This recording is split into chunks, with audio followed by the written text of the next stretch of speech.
The food is already. We are now going to eat, but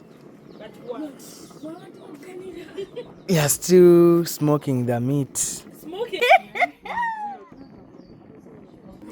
You know, in the village we don't use gas or cooker, we use firewood plus bricks.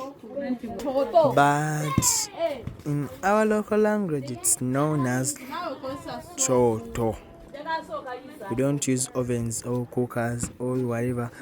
In the village we use firewood plus bricks, plus some ash after when it's done. Yeah. Food is ready now. We are going to smoke our meat. Then we start serving.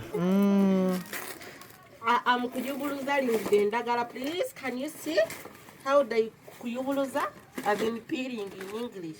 Do you understand what I'm talking about? And I know there is no filter in that video, which is very bad. The daughter-in-law.